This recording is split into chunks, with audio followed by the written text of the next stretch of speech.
Another cooking blog video. আশা করি সবাই ভালো আছেন। সো আজকেও আমি আবার চলে আসলাম আমার দুপুরের কিছু খুব সিম্পল রান্নাবান্না নিয়ে আপনাদের সাথে শেয়ার করব কি কি রান্না করেছি এবং আমি কিভাবে রান্না করি সেটা। আজকে রান্না করছি আমি এখানে ঢেঁড়স দিয়ে ইচা শুটকি দিয়ে রান্না করব। এখানে একটা মাছ নিয়েছি, সেটা আমি কেটে রেখেছি, ওয়াশ করা ছিল ফ্রিজে। দেন আমি এখন পিস করে রেখে দিলাম। আর হচ্ছে শাক রান্না করব, তিত করলা ভাজি করব, এইগুলাই। আর সো ধাপে ধাপে আমি এক একটা রান্না করব, সাথে আপনাদের সাথেও গল্প করব। আসলে আমাদের তো আমি মনে করি সব মেয়েদেরকেই কিছু না কিছু স্পেস থাকা দরকার, যে মানে কথা বলার জন্য, নিজের অনুভূতি প্রকাশ করার জন্য কাউকে দরকার। সো আমাদের আসলে বিভিন্ন ধরনের কাজে আমরা এত ব্যস্ত থাকি, কারোর সাথে মন খুলে বসে কথা বলবো। আমরা যারা গৃহিণী বা বাচ্চার মা, যেহেতু আমিও ২ বাচ্চার মা প্লাস গৃহিণী।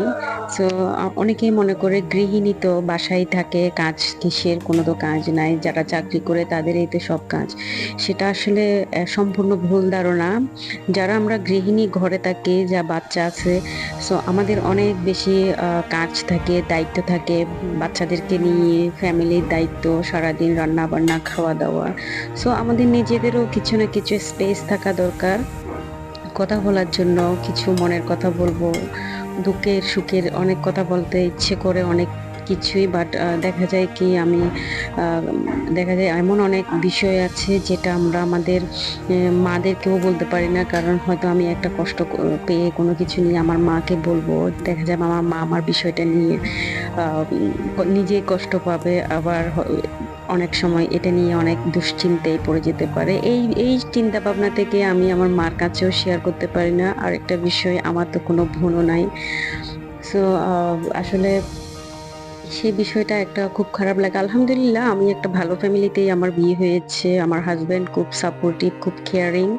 এই বিষয়টা নিয়ে আমি আল্লাহর কাছে হাজার শুকরিয়া। আমার শ্বশুর শাশুড়িও আমাকে যথেষ্ট সাপোর্ট করে সবকিছুতেই, কোনো ধরনের কোনো ইয়া নাই। সো আমার হাসব্যান্ড একটু মানে বাইরে গিয়ে চাকরি করব, এই বিষয়টা আমার হাসব্যান্ড আসলে কেন জানি না, তার ভিতরে কি আছে। সে একজন উচ্চশিক্ষিত, মাশাআল্লাহ ভালো একটা কোম্পানিতে আছে, ভালো জব করে। বাট সে কোনোভাবেই চায় না আমি বাইরে গিয়ে চাকরি করি, যেটা আমার বিয়ের আগে আমার খুব ইচ্ছে ছিল। আমি একটা ভালো চাকরি করব। আমি মাস্টার্স কমপ্লিট করেছি, ভালো একটা রেজাল্ট নিয়ে অনার্স মাস্টার্সটা কমপ্লিট করেছিলাম। বাট আল্লাহর হুকুম ছিল না, হয় নাই। যা আছে তা দিয়েও আলহামদুলিল্লাহ। আর যেটা হয় নাই সেটা নিয়ে তো আফসোসের আসলে কিছু নাই। সো আমি মনে করি সবসময় তো আসলে আমাদের পাশে যারা থাকে, পরিবার, অনেক কথা আমরা বলতে পারি না, শেয়ার করতে পারি না।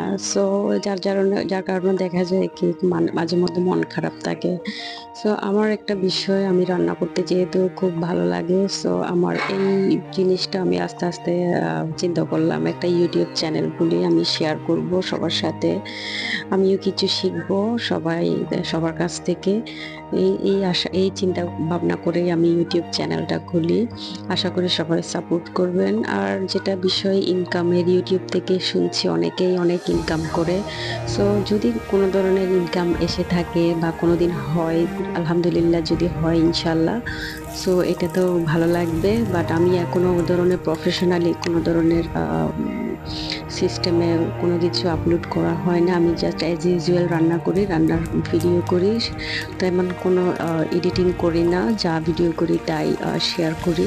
আশা করি এখানে তো অনেক ভুল ত্রুটি থাকবেই, ইনশাল্লাহ আস্তে আস্তে সব শিখে নিব। আপনারাও আমাকে একটু সহযোগিতা করবেন, কোন জায়গায় একটু কারেকশন করা দরকার। আমি আসলে শিখতে চাই। আমি শিখে, আমার খুব ইচ্ছা আমার একটা চ্যানেল থাকবে, অনেক বড় একটা চ্যানেল হবে আমার। এই চ্যানেলটাতে আমি ব্লগ ভিডিওগুলো আপলোড করব। যদি